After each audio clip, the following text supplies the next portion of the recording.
Well, good afternoon again, everybody. Today we are showing our Brunello Cerretalto 2016. And this wine was actually our grandfather, first single vineyard release in 1981. Cerretalto is the name of this natural amphitheater in the very east corner of Montalcino, right at the border of the appellation and of Montalcino area. And it is a place, a very particular place for the growing season. It's a very, very cool microclimate, even though it's not one of the most elevated vineyards that we have, and also in Montalcino is the place with the widest temperature shift between day and night.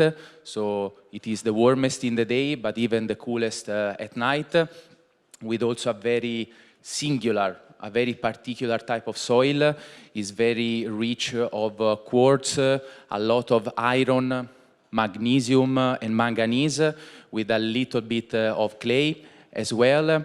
And it is a Brunello that we produce only in very, very special vintages. So only when we achieve the optimal ripening of grapes from this plot. And the vinification is also quite simple.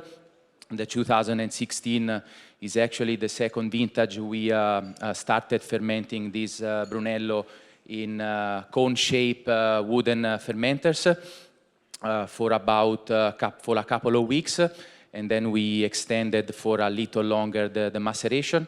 So it's a decision that we took with my brother to start fermenting this selection, this particular single vineyard in wood, together, of course, with our dad approval before then.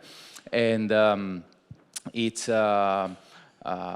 and then it ages in barrel for 30 months, and then we are doing other 30 months in bottle. So a very good time in wood, but also a good time in bottle to preserve the freshness, the acidity, the good quality of tannins, and also to highlight the unique character of this wine in particular. And I think we already mentioned the greatness of the 2016. Is very fresh right now. You can keep for a very, very long time. And, you know, I think if we produce a bad wine in 2016, we rather change a job, probably. So it was very, very easy. And you mentioned it's not made in every vintage. What vintages have you made it in since 2016? So we made 16, then 18 and 19, then going back 15, 13, 12, 10, 08, 7, 6, and then others going back. So we don't produce, of our 4 Brunellos, is the one we produce with less consistency, because when we decide to bottle Cerretalto, it's truly because it's worth bottling it, even though sometimes we have family arguments, because it's not an easy decision, but when we do it, it means it's kind of worth doing it.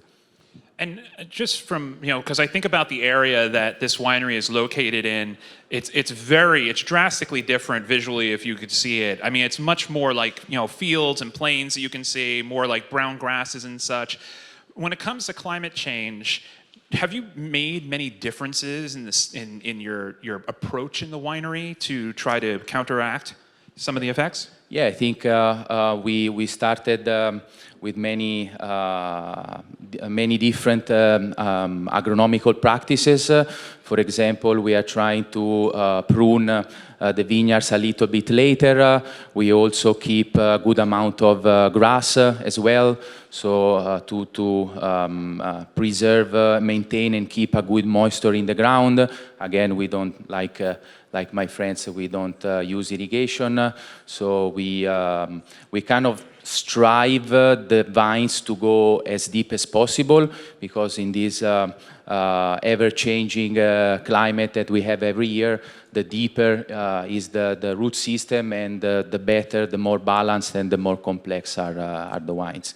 I know it is easier said than done, but this is what we try to do year by year, so on a daily basis as well. Absolutely. Thank you so much, Gianlorenzo.